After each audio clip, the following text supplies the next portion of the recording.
All right. Hey, Thad, we're live now for Tint Wisdom number 110. Thanks for doing this. Yeah, thanks for having me. Cool. You are with Sunstoppers out of North Carolina. And why don't we just kind of start off by getting a little background of how you got involved in Sunstoppers? Was that your first stop in window film, or had you? Um, yeah, working in it for the most part. I knew Sunstoppers. I had another business, hypercar, hyperfast cars, and I founded that, co-founded it, and Sunstoppers always did the paint protection. We worked on a lot of high-end cars, McLarens, exotics, and Raptors, and the Lake Norman shop. We were up in that area. Always did the paint protection tint for all of our customers. And Mike and I had known each other off and on through different events and everything around the Charlotte area. And then we hung out a couple times, and he was kind of at a point where he needed some help growing the company to the next level. It was either kind of coast it where it's at, because one owner can, it's kind of tough to manage 9 shops by yourself. Mhm. And there wasn't really a defined job role. I was kind of a do it all person for the first 6 months or so, and then what I started working on more and more was a lot of the back end stuff. Website, Google advertising, Facebook advertising, getting that you know really at the level that it's at now. Myself and a whole lot of other people really focused a lot of time and effort into refining all of that. So when you came on, there was 9 locations. Well, I think there was like 12 when I started, and the, becoming a Sun Stoppers wasn't really formalized too much. Most of the locations have been part of it for quite a while, but there were 9 in the Charlotte area, and those are the primary ones that Mike owns and manages himself and was running by himself. Got it. And then, so at the time, would it be, I'm guessing, but is it like fair to say, I'm just imagining with so much going on and so much growth that like Mike was operating at maybe 110% and Yeah. you came in to like relieve that sort of pressure, Yeah. maybe? Yeah, absolutely. I mean, you talk about 9 shops in one city. It's a couple $1 million operation, and you know, my just for example, my hypercar company, I got to about 1.5, and that was a lot for me to manage, right? So, that million to couple million is kind of that benchmark where it's way too much for one owner, one person to really be the facilitator of everything. And him and I hit it off. We hung out quite a few times, and he wasn't sure what he needed my help with, and I kind of, it was everything from picking up exotic cars for us to work on to transporting film from shop to shop. At that time, this was before the Model 3 came out, and then the Model 3 came out, and we weren't sure if we were going to stock 60-inch film at all the shops. Mhm. Not all of them were getting a lot of Teslas. So sometimes there was times where, one shop didn't have a 60-inch roll and had to get it from shop to shop. And now we've found the beautiful feature of Uber, where Mhm. we'll send Uber to transport film. Yep. I mentioned that to the guys at Automotive Elegance to kind of transport some things. And that's actually a handy thing to try sometimes. Yeah, we used to do that from like straight from even like Anaheim from like the Lumar facility.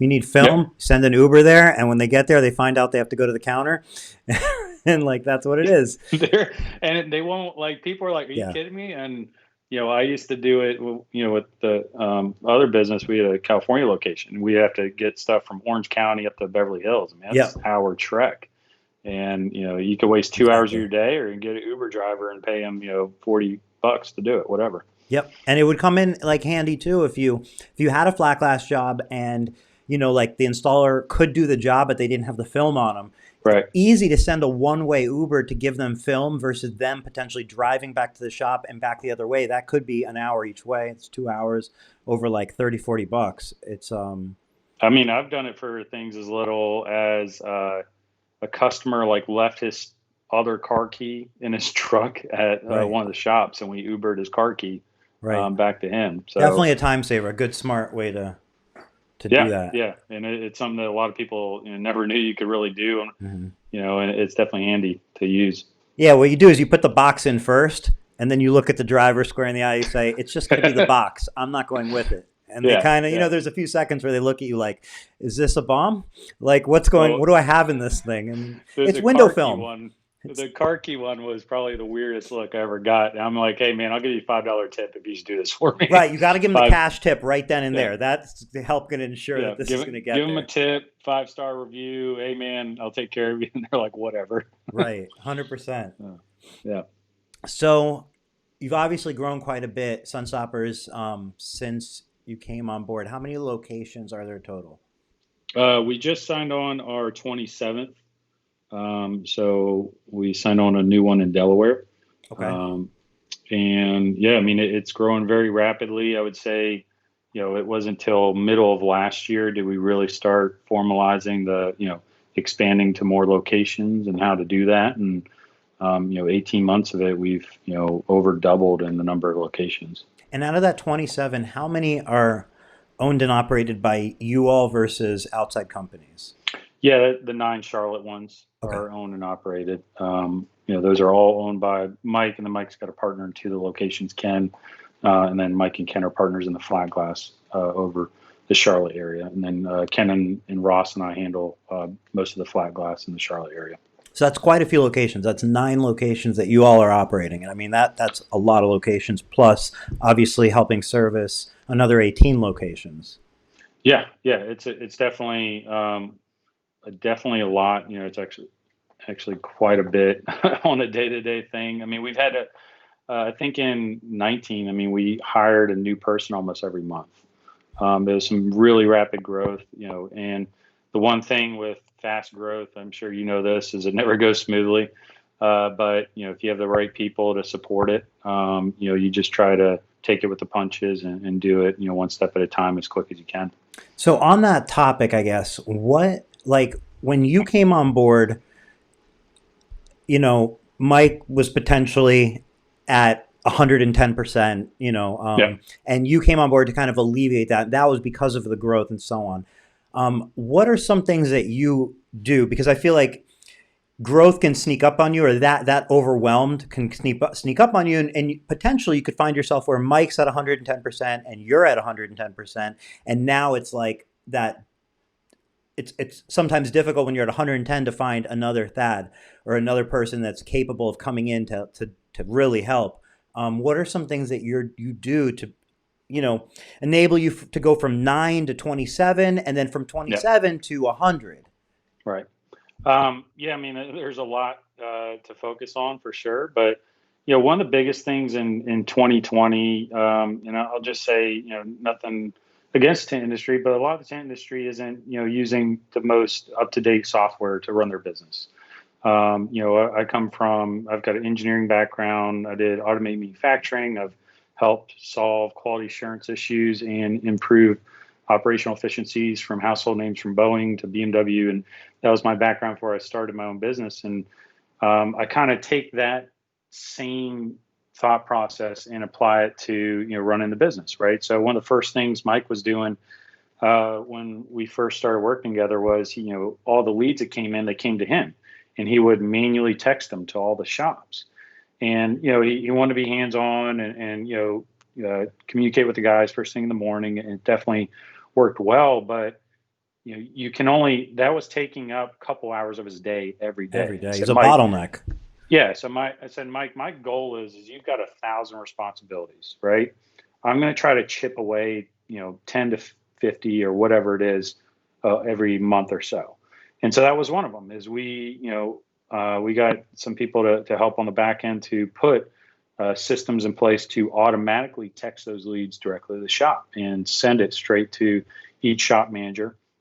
And we still have that to this day. So if you become a Sunstoppers, and there's a lot of tent shops out there that don't even have a website, and just the power of the website is very beneficial. And not only that, but having everything optimized that we've been working on for the past 2 years, from the lead form to all the information and the content.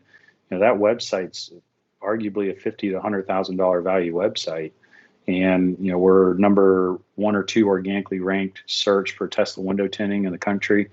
And that's just from all the work we've done. And that texting functionality is a thing that, maybe the average tent shop owner may not understand how valuable that is, but that was a big thing to implement here. And it made, a huge difference in opening up Mike bandwidth so that he can now have, an extra 10% of his time to focus on talking to new potential shops and focus on, expanding the business in the Charlotte area and growing flat glass. And we also do blinds and shades and all of that. So okay, so let's put in your like one of the things that I think there's some confusion out there is what is Sunstopper. So like Yeah. sometimes it's referred to as a franchise, but I feel like it's like been made very clear it's not a franchise. It's more a and I should just Well, stop talking and let you finish that sentence. yeah, it's a licensing program. It's very simple, and franchise models, they're great. It formalizes the business structure such that if you're Chick-fil-A, you have to have the building look like this. You have to operate like this. It gives you it's great for somebody that is not in the industry to come in and start it up and produce a sustainable business model. But the licensing, partnering with existing shops, it's really you're paying to be part of the, access to the network. There's depending upon if you're not an Expel dealer, you can transfer to being an Expel dealer. We've got a great relationship with Expel, and an amazing partner on that. And then on top of that, the benefits of the website, benefits of having arguably unlimited access to Mike and myself and other team members. We've got, I would say, of the past 5 shops, half of them didn't have a plotter yet, right? And we've started saying, hey, for us to really help you, the first thing you got to do is you got to get a plotter. And some tent shops, they've only been in business for a year or two, and it's tough for them to take that leap. But once they do that, then they're kind of at that stage that they're ready for that next assistance and growth. So, we can help with anything from, Google advertising, Facebook advertising, all that. But it also brings you into this large network of, there's a standard. And, our standard is window tinting and paint protection, ceramic coating. But you're also coming in and getting all the benefits of a big organization. I come from working for multi-billion-dollar corporations, and the amount of money spent on having access to the financial team and marketing team and sales team and operational efficiencies can cost a lot, and the average small business owner can't afford to do all that. Well, you take 28 locations, putting all their funds together, they can work together and share those resources. So there's a lot to it. The biggest, most common thing that people tend to ask is, and I understand, I started my own business, the actual emotional side of changing your business name, right? And what they don't seem to understand, probably 75% of the time, you have to have an overlap, right? We can't just take Eric's window tinting and change it to Sunstoppers. You're going to confuse your existing customers. You're going to confuse your anybody that knows where you're located. So there is an overlay where a lot of times we'll keep both business names because you've built a good customer base, and we just want to help you get even bigger and better at what you're doing. So Chris, hopefully that kind of hits on most of it. yeah, Chris Queen came to mind with the co-brand because I had noticed like he's still 5 star, but it's 5 star Sunstoppers, Yeah. and just came to mind if anybody's looking for an example of that. So commitment wise, is there a commitment as a shop? If there's a shop that's out there thinking about becoming a Sunstoppers, is this a 10-year commitment, a lifelong commitment, or a month to No, month there's type of there's relationship? literally no contract, and we've had some shops even say like, "Well, this seems, kind of weird that there's no contract." But Mike and I are, that's something we really get along on and really see eye to eye on is if we're not helping you and it's not worth the value of the licensing cost, we think it's best that you do your own thing, right? We don't want you to think that it's not a benefit to you just as Sure. much as it is to the whole company. and we try to go above and beyond. We've had situations where we've sent, we have a location in Western North Carolina, and they sold, and this is a prime example, right? Say you run, you're familiar with big flat glass operations, but say you run a single van flat glass operation, and that's what we have in Western North Carolina. They sold a $15,000 school. They it was tough for them to handle that by themselves. So we sent two of our installers 2 hours for multiple days to help them get that job done. And they were able to work it out that they won the job. It was a win-win for everybody, and we were able to come in and help them get it done in timely fashion. Because one of them was a school trying to get it done. Get one of those 911 calls that they wanted it done by Friday, and we got the call on Monday. And that's no way one installer can get that big of a job done unless he's going all day and all night. So, right. And normally the other option would be a Facebook post or calling your manufacturer and seeing if they have anybody else in Yeah. the area. So I get the support area there, or support benefit. I'm just are curious, do you have any dealers who came on with like one location and now either have a second or have plans to open a second or third? Yeah, Delaware's a great example. Cody flew down here, and he's got a location in the Camden area. Great young, eager guy. And we all headed off. He flew down and came down for a couple days. Got to show him around different shops, and coincidentally, we've got a former installer, Brandon, that ran our Lake Norman shop that moved up there, and that's how he heard about Sunstoppers. Is he met Brandon, and now he's going to open a second location, and Brandon's going to run it, and he's actually looking at shops right now to do that. Because if I become a Sunstopper, if one was to become a Sunstoppers dealer, and they put those systems in place, they work it for a year or so.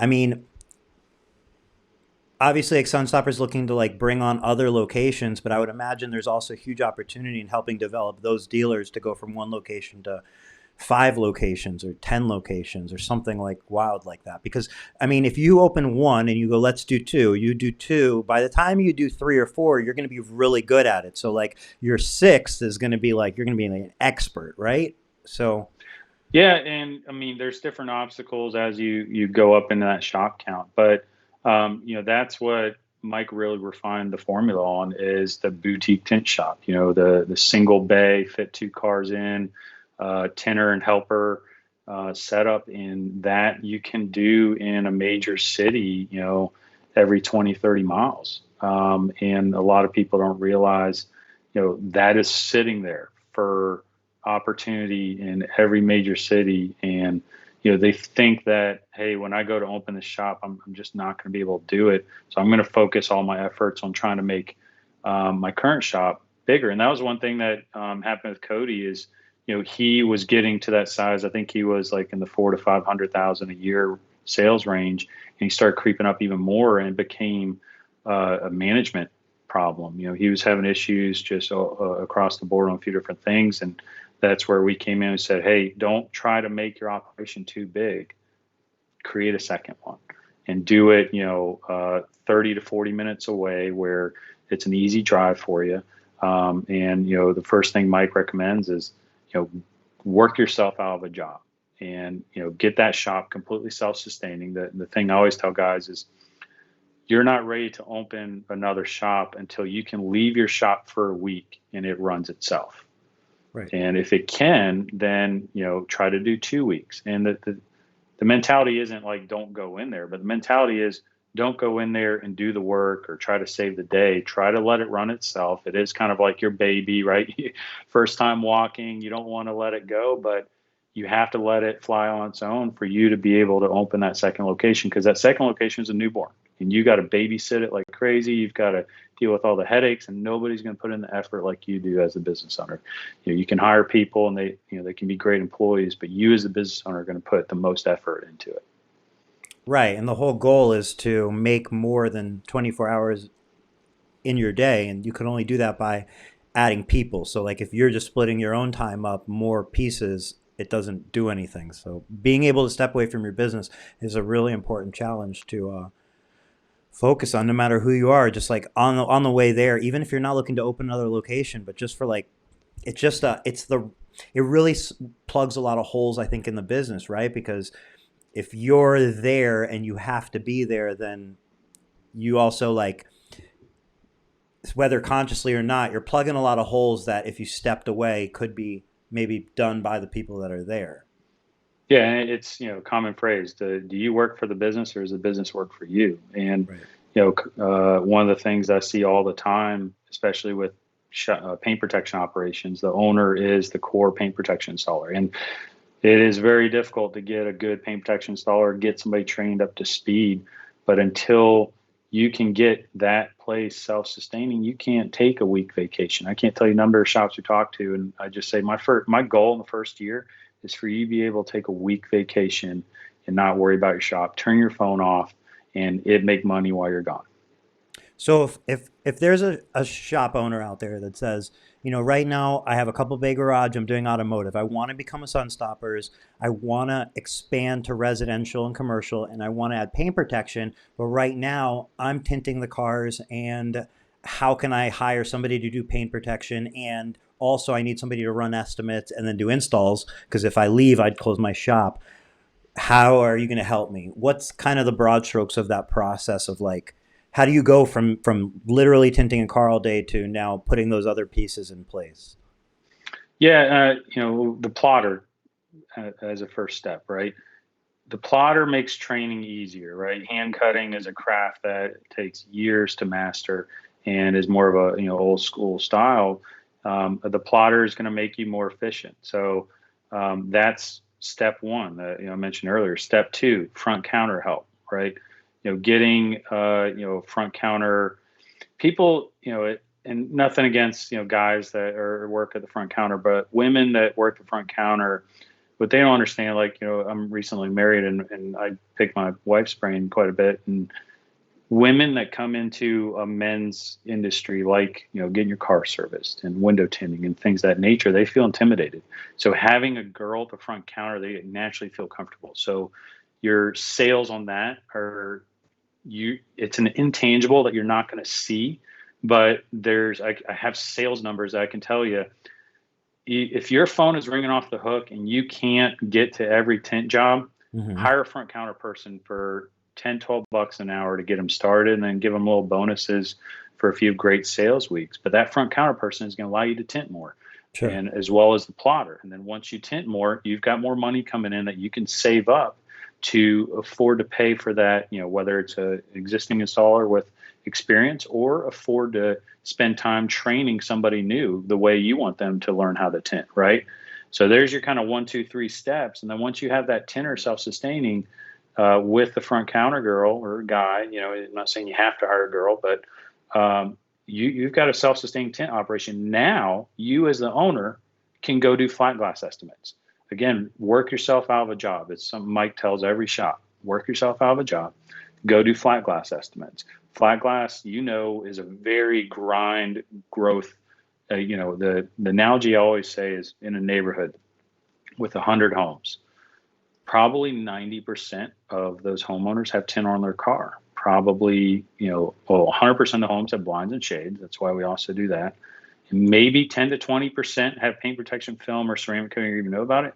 Maybe 10 to 20% know about residential tinting or have it. That being said, it's still an education process to the average consumer because most people don't know about it. So that takes a lot more work. It's a slower growth curve, but it can be very lucrative when you do get it up and running. So were you all using Expel when you came on board? We were, yep, yep. Okay. I actually, I was not on board when they did the Guinness World Record Okay. here in Charlotte, but I had brought one of the cars we built to it and was at the event. I actually had my truck tinted at the event. Nice. Yeah. So if a window film manufacturer was to come to you and say, "Hey, I want you to switch from Expel. I want all the Sunstoppers locations to start carrying XYZ window film," you would, I'm guessing, say absolutely no way. And if they were to say, "Well, can you tell me why?" What would be the reasons that, like, I'm guessing that because it seems like you'll have a very strong relationship with Expel, so I'm guessing you would kick the person out the door? What are some of the reasons that you are, you know, that you guys are Yeah, with Expel? yeah, definitely a great question. Expel as a brand has really, taken the industry to the next level, between their marketing strategy, with the relationships we have, for from our direct dealer, management team to the upper management team. It's an amazing organization that supports its dealers, and the ones that go all in. Chris Hardy always says it is a marriage, and it is a equally beneficial marriage. And not to say the other film manufacturers don't have that level of dedication, to their dealers, but they are bigger companies, and I have worked for some multi-billion-dollar companies and know that some of the moving pieces when the company gets that size get a little more difficult, right? Is 3M really focused on window film, right? 3M's a massive company, produces a lot of products. And not saying 3M's a bad dealer by any means, but when your company, their bread and butter is paint protection film, ceramic coating, and tint in this industry, and they eat, sleep, breathe it, it just brings a level of technical knowledge, support, and everything in between. That's kind of that X factor. No pun intended, but it's there's a lot of intangibles that it's hard to kind of say. How do you explain it to another dealer? But the support there is just second to none. Are you, have you done any of their RX film, Expels?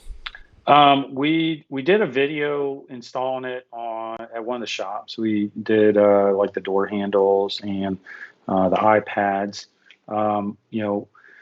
We were talking about doing some marketing things, like when the whole COVID craziness came on, about doing, cell phone screens. Hey, we'll throw in a cell phone screen for half off or whatever if you want that done.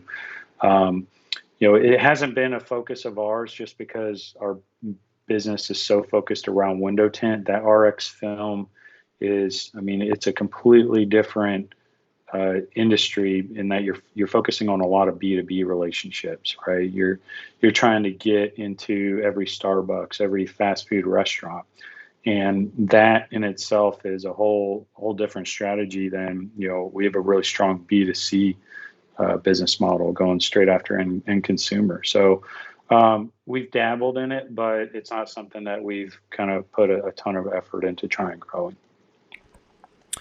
How about the Expel just it like expanded their ceramic coating line to like a Yeah, full product line. Are you all doing ceramic coating as well as the PPF in the film? The tint? yeah, absolutely. So we've got, one primary installer that runs around to most of the shops in the Charlotte area. Concord has their own installer there, and he's, doing anywhere from 2 to 4 cars a day across the different shops. We started using the interior, the glass, the wheel and tire, and it's been amazing. We're stocking, glass and the standard fusion are definitely the most commonly used.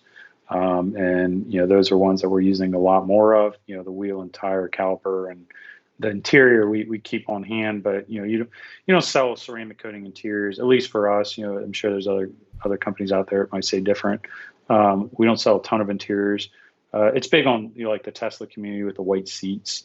I tell any Tesla owner, if you've got white seats and you have nicer denim jeans on that, have a lot of dye in them, they can stain them whether the jeans get wet or not. If it's raining outside and your jeans get wet, it can stain the seats, absolutely. So yeah, it's been a great add to the product portfolio. Another reason, just that relationship is so strong as they keep getting better and better in what they're offering. Take me into the future. Sunstoppers aside, just industry. You've been in the industry for a while now, and you've obviously had a lot of exposure across a lot of locations. Is there anything that you see like kind of evolving or changing that you'd say would be stand out, like noteworthy to be aware of now that you feel like in 5 or 8 years um, is is shifting or changing? I mean, one you mentioned like plotters. That's an obvious one that like it's they're only becoming more and more popular. The support Yeah. becomes better. Everybody knows how to use them better, and everybody's seeing the efficiency. The patterns are becoming better. There's more investment in them.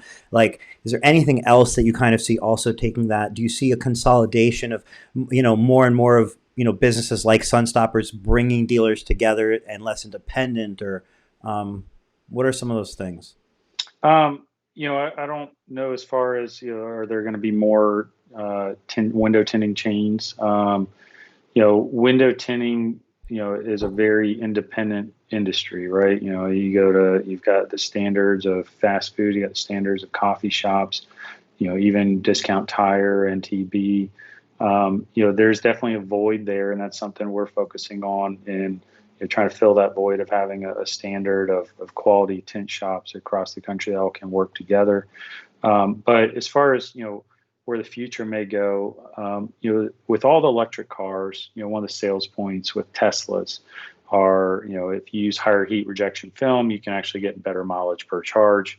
The way I sell it is it's kind of creating a basically refrigerator effect when you block every single window with 88%, 98% XR plus heat rejection film. So with the Taycan coming out, Hummer's coming out with an electric car, more electric cars coming out, I think the sales strategy of tint being mainly for looks, and we're already seeing that transition, but I think it's going to be more and more in the performance spectrum. That looks tint, if you're not doing a lot of ceramic and XR plus focus now, and I know there's a lot of shops that don't even stock ceramic films, and they are starting off early on, and they are expensive films to stock. But if you're not focusing on that, you're definitely behind the eight ball. And getting those Tesla customers in, and those cars are becoming more and more all glass. So that, and then in combination with the tent industry is there's a change happening now, and everybody want to be entrepreneur, right? Everybody wants to start their own business, and I feel like it's a great industry for people to get in and start doing straight out of college. I mean, the cost of college now is insane. I had a friend tell me how much they're going to pay for state college, and and then all the COVID stuff, right? So there's a ton of opportunity to train young, hungry individuals that are second guessing college, and getting them into the tent industry and realizing you can make a really solid living doing it. So I think there's going to be a transition of it being a actual Mike would always reference where back in the day, guys would give him a hard time because he tinted, right? Back when being in corporate scene was, considered, hierarchy or so forth. I think that's changing right now. There's a lot of tint shops I've met that, they're making enough money, they're buying exotic cars, right? Mm-hmm. So I think there's an opportunity to hire young, and I hear it all the time. It's so tough to find good people. 100% agree. It's very tough. But when you have to go after it and try, because if you let that be a roadblock, you're just constantly never going to find that, those new hungry young people. And we've got, Ashley works at the Lake Norman shop. She's 18, freshman year of college. She's supposed to go there, and she was the one telling me how much UNC Charlotte costs per year now. And I was like, I went to private college, and it was cheaper than that when I went. And she is a great example of, amazing, her, we've got Carousel, it's 21, our Uptown store, and they're doing an amazing job. And they know technology. So bringing in those software systems that, some of the older school people struggle with sometimes, they're picking up very quickly. But Ashley's second week of running the Lake Norman shop, she got $900 in tips. Wow. Wow, Yeah, that's huge. right. And it's a tent, paint protection, ceramic coating shop, so it's a high revenue shop. But Yeah. that focus on the younger generation right now I think is extremely important. Get somebody young into the industry and bragging to their friends how they enjoy it. They don't even have to get a college education; they're making bank and all this. And I think there's opportunity for that to just snowball into the industry becoming you're not saying it's not, but a more well-known way to make good money. Right. Right. As you said earlier tonight, like as far as like residential, let's say goes, maybe 10% of people have tint on their home, maybe, and the automotive, maybe it's higher with window film, but overall, like how many have heat blocking window film, or how many have like Right. paint protection beyond maybe a strip on their doors that came from the factory and so on. So the point being, like, there's an enormous amount of room for just growth just in the market, Yep. let alone anything else. So like the market has so much room to grow when you're mentioning all those new people coming in. Well, there's definitely room. Like there's opportunity. Yeah, I mean, we've got 9 shops in Charlotte. Like, do you not think Atlanta could support 12 tint shops? Dallas, 15. So what I states are all mean, the shops in now? yeah, we are from Georgia all the way up to Massachusetts, and Chris in Chicago, so over to Illinois, and we also just got our first location in Little Rock, Arkansas. So we're going further west. We've talked to shops as far as California. There's a ton of opportunity going further west, and a lot of those shops, it's the same problems everybody's running into across the map. What are the cheat codes to grow in my business? And we have a lot of experience with all the shops we've worked with. Not saying we know everything, but we've seen a lot. We've been around the block a lot of times. Mike's been doing it for decades, and between all that knowledge and experience, we can give you the expedited path to adding that second, third shop, and growing part of a nice network. So with most of the shops being kind of in one part of the country, for the most part, is Yeah. that a strategy on your all's part as far as like how you plan to kind of grow from kind of closest to outside, or is it just a matter of that's just how it works because people closer to you are more likely to go with you, or because it's a well-known brand at that point? Like, I'm sure you're very well known within North Carolina, so it's easier to bring on new shops. But I don't know, is that a strategy or just how it worked Yeah, out? it's not like we've not focused on the West Coast, but it is becoming an organic thing, and the East Coast, it's just kind of came in a lot quicker. Having uh, you know Western North Carolina right around the corner, right? Having Garrett down in Greenville, right? He's a 2-hour drive. So, you know, it's just now gotten to the point that also Mike and I have freed up enough that we can start flying, right? It's a little bit easier for him and I to drive 2 hours down to Garrett and see him down to Easley, and a lot easier for us to kind of drive in that 4 to 5 hour radius. So we're now getting the business. We hired Ross to run the flat glass division. He's killing it, and that's now given us more opportunity to start flying and traveling more. And so, there's definitely a focus to go further west and, from coast to coast. It's just him and I getting out and meeting everybody and talking to, those that do want to potentially come on board. And if somebody was to say, let's say you're at the tint convention later next year, somebody was to run into you and say, "Hey, Thad, I saw you on Tint Wisdom. I was going to open up a tint world, but now you have me thinking about a Sunstoppers." Tint World being a franchise, Sunstoppers clearly not being a franchise. But if somebody was to just pose that question to you and say, can you give me kind of some of the advantages to being a Sunstoppers versus becoming a Tint World? Um, what Yeah, would you yeah, say? really simple. Tent World offers a lot of services, right? Hmm. I think they do like stereos and a Rims, whole lot. Yeah, and lights, and yep. I've honestly never stepped foot in a tent world, so I'm not gonna, say I know that business really well. I've seen their website, a couple times. That's about it. So, but that being said, the days of stereo shops, I would start with just the common car now is coming with very, very top notch stereo equipment, right? So just the idea of focusing on stereo equipment is a thing that is going to be going down over time. Right. And that's just my honest opinion. I could be wrong, but I just see, all these, Bang& Olufsen sound systems come in stock in cars, and Bose sound Hmm. systems, and And it's not just a they're, radio to pull out anymore. Now it's part of your whole navigation and your everything. And yeah, there are options, it, and they're all glitchy. But like, there's Oh, aftermarket options. They're just glitchy and like, yeah, I get it. The nine well, volt market in general is just not and that, 12 volt, that, not 9 volt. right, right. So if you see the writing on the wall that, aftermarket stereo industry is going to be going down over the next 10 years, Hmm. that in parallel with more electric cars coming out, wanting heat rejection film and spending $800 to $1,000 on tinting their cars, what do you think is the safer focus? To me, is window tint. Window tint is no longer a thing. Mike would say back in the day, you had all the Fast and Furious guys, and it was a kind of like a rice burner, and you blacked out your car. It wasn't really like a functional thing. But now with a focus on UV, expel blocks out UVA, UVB rays.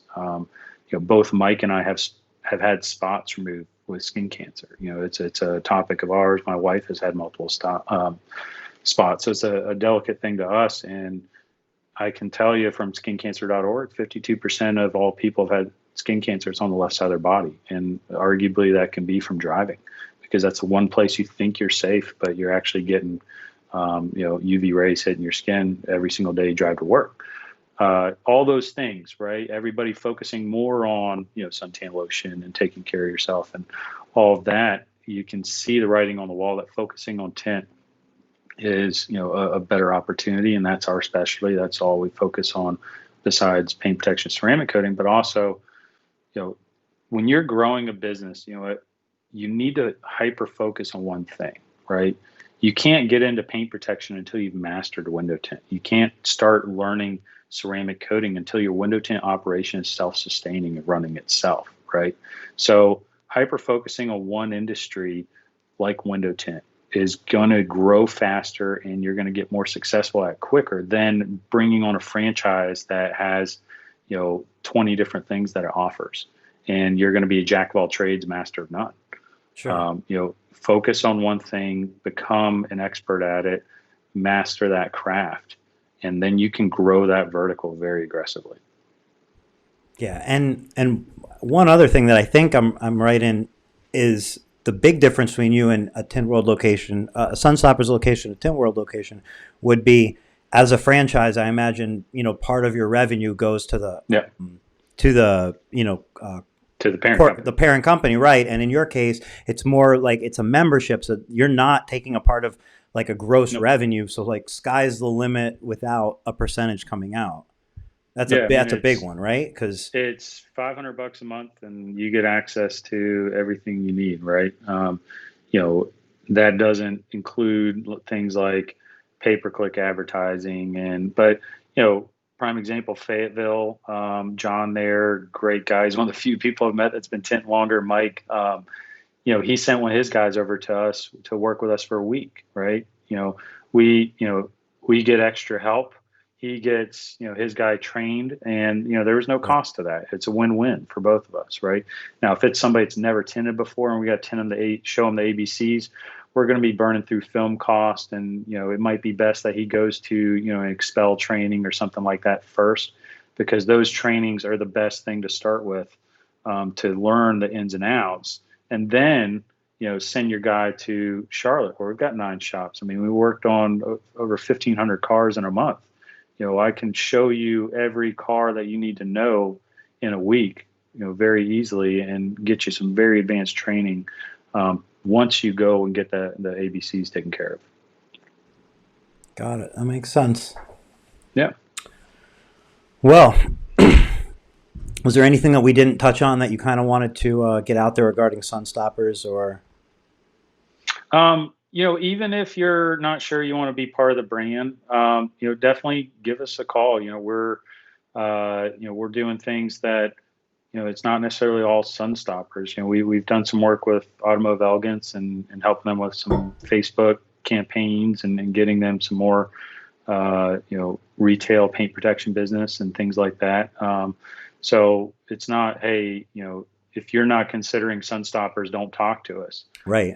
We can help you, whether you're part of the team or not. And Mike has, a deep passion for this industry and helping every person he talks to. So, even if it's just to chat with him or I and ask us some basic questions, about struggles or obstacles or where to go, or marketing your own brand. We've seen a lot. We've learned a lot of stuff the hard way. So definitely just don't be shy or hesitant against reaching out, whether you are considering it or not. Yeah, Mike's made that abundantly clear to me over like the time that I've known him, that like, he will support any dealer that's out there that reaches out to him with questions, whether they're sun stoppers, not sun stoppers, expel, not expel.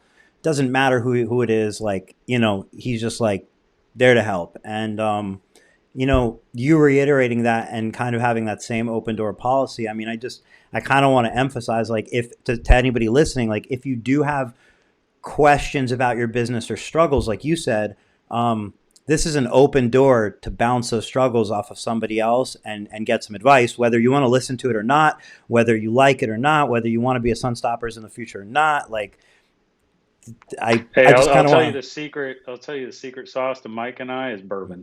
You want to to, pick our brain, send us a bottle of bourbon for chatting for an hour or whatever, right? yeah, So yeah, but yeah, definitely. Like it's not like, hey, if you're not going to be part of the brand, right. go fly a kite. Um, Well, it's a good way to find out, like, if there's value. If any, I'm just saying, look, I'm not trying to sell it, but if you're thinking like, man, I kind of would want to be a Sunstoppers, look, but I don't know. Well, the way to find out is be friends with you, be friends with Mike, start talking, and you figure out whether it's going to be a good fit or not, right? Whether the value's yeah, going to be there or not. and there's a lot of co-branding things we've done, like Automotive Elgin's great example, huge paint protection operation, and we co-branded with them and on the tint side. So, if you are, a great paint protection operation or great ceramic coating operation, and you want to, expand into window tint, but don't know where to get started or how to grow it even more, it's not about changing your brand or changing everything you've done and worked so hard for years and countless hours and lost sleep. It's about, we can do better working together in growing something new than it may take you longer to do that on your own and figure it out the hard way. That's for sure. Like, working together, because like you said, you figured out the hard way. It's time, and those are the shortcuts. Time and Is cost. right. The shortcuts are working with other people that have expertise and so on, so you can learn from them and not take every mistake on your own. So Yep. Yeah. And that's, I think a lot of people, they want to learn on their own and, admire that. I'm like that myself. I can be stubborn in that nature too. But, if I try two or three times and fail, I have a quick switch where I'm like, okay, who can help me figure this out? right. Um, and that's kind of the just general nature of, working together on that. So before I let you go, we're kind of in winter. I think we're kind of, to me, we're at the beginning of winter because I feel like winter in window film is really December and January. Yeah. So anyway, is there anything that you would tell a tint shop owner that maybe it's slowed down for them? Maybe they're doing a car or two a day, but they have some extra time on their hands and they're wondering what would be the best use of it to prepare for next year. Is there any standout things that pass along? Yeah, I mean, if you can afford to bring on an apprentice or a helper, I know things times can be tough during the slow season. Can you afford to do that during slow season when you're making the least amount of money? Not always, but if you can, it is the best time to start Right. training and getting somebody ready for February, March when that tax season everything hits really aggressively. So this is the best time to get somebody up to speed and find yourself some help. I'll tell one secret of mine. My favorite place to interview somebody is a bar. Bartenders are, they're hustlers. I used to bartend. I used to wait tables. They're friendly, and you can have an interview without them knowing. I can go there and just be a quiet patron and see if, they're very social with me and they do a great job, and they've got kind of a good personnel around the bar, and that's one of my favorite type of people to hire. And you can go to a bar, not like the bartender there, go to, the next restaurant, next bar. And, that space right now is hurting a lot. I know in Charlotte, we've got a number of bars and breweries that are completely closing through the holidays. So what better time to, find somebody that's out of a job that you can, train for very little cost and get them up to speed and get ready for the busy season coming around. I love that answer. I think that was a great answer, and a couple parts of it. So first, the hiring at a bar. It's the service industry is one where people in service industry tend to make good money. Like you said, they to be successful, they have to be sociable, polite. They have to be Yep. hardworking. Like you don't make it very far, but they make good money. But usually sometimes they want to get out of the service industry because of the night hours. They maybe want something more, like you said, steady, and also maybe daytime to have like live more of a normal life. And it can be tough because maybe there's not necessarily so many opportunities where somebody can go for making 60 or maybe 100 somewhere in there. They can't take a job and make an hourly and come out at 30. But Right. window film offers an opportunity where it's like a daytime thing. It's big money, and like you said, and then the other thing is, you mentioned like hiring, and then of course, I'm sure the first thing that pops into people's mind, hiring in the winter. They go, "Well, I don't have any money to hire in the winter because I'm not bringing in that much money. I need to keep it all for myself." But hiring during the winter is sharpening your tools so you can be more effective in the summer. So like whatever you're either gonna use money to hire them now, or you're going to use and train them now, or you're going to use your time in the summer to hire and train them then, which is your money. And I don't think you're going to do it in the summer realistically because you'd be too busy. And the Right. idea is you can hire train them now, and because you have them in the summer, you're going to make more money this year than you would have. So it's like a net gain because you're adding to your toolbox. Yeah. So And you if know, even if you can't afford to bring them on right now, there are kids out there. I mean, you talk about the YouTube nation, right? I've done a lot of videos with YouTubers from, smoking tire Matt Fair to car throttle and everything in between. And I've been to car events where some of those car, YouTuber influencers are at, and teenage kids are attacking them like they're Kardashians, right? hmm So the young kid generation being car enthusiasts, there are kids out there you can hire, high school, college range, like I mentioned earlier, that will come learn for free just to be around cars. Like hmm we've done it.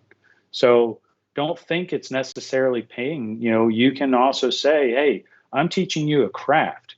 So this training is costing me money in film. So the first month or two, I need you to come here and learn on your own time. And I can't unfortunately afford to pay you, but be transparent with them. I and can't afford to pay you. check your local laws on on Well, labor. well, But I'm yeah, just yeah, kidding. yeah. You I'm don't, kidding. but very true. But I don't want to be hiring I'm just kidding. child labor over here. But Yeah, I know. um, get them. It's a good point. It's It's a gonna valid even point. It's an attractive right. industry. It has a lot of opportunity, and like you said, somebody could be watching James Stradman's YouTube video a couple weeks ago, seeing expel paint protection going on his, Raptor, and then that idea that they could be working at a shop like that, or Protective Film Solutions, or Sun Stoppers, or I mean, there's any of these shops that are out there on YouTube. That's an attractive thing, and like you said, that's a great type of person to hire if you're looking for somebody that has a passion behind learning. Yeah. And that's, I mean, my first three interview questions, Mike and I always joke about what your interview questions are. Do you like cars? How many energy drinks do you drink in a day? And can I like to give people, I like people that have a little more computer savvy. I'm like, can you set up an email address on your cell phone without my help? Because learning DAP and plotters, and you gotta have a little bit. But the young generation right now, they grew up with smart cell phones. They're very tech savvy. So Right. typically that's a question that's really easily answered. But again, don't think you got to hire them full time. You can have an apprentice come in a Right. couple hours a week, right? And you can get somebody up to speed enough to do removals, two fronts, and work the plotter and prep cars. You know, drag that out over January, February, so that once you get hit with March, like, hey man, we're ready. You're going to start full time. Yep. Yeah. That's great advice. So yeah, thank you for that because I think that's really great advice for anybody looking to figure out this winter. Well, Yeah. thank you very much for doing this. Thank you for doing this on a Friday evening and sharing what I really think was some really great advice. Really, really great advice. If anybody wants to reach out to you, what's the best way? My email is thad, at sunstoppers.com. Or, feel free to just call, one of the Charlotte shops and, they'll give you my info. Or, Facebook message, whatever's easiest for you. But yeah, really appreciate you having me on here and, definitely really enjoy. I mean, you're bringing a whole another level of knowledge to the whole industry and sharing that.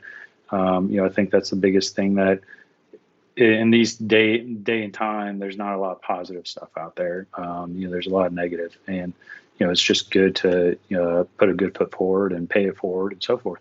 I appreciate you saying that. And together, I think we can all make this really fun, just have a fun time with Yeah, it. I mean, you get to work on cars. I mean, we've had everything from Ford GTS to, I'm a big car nut, and you're working on cars.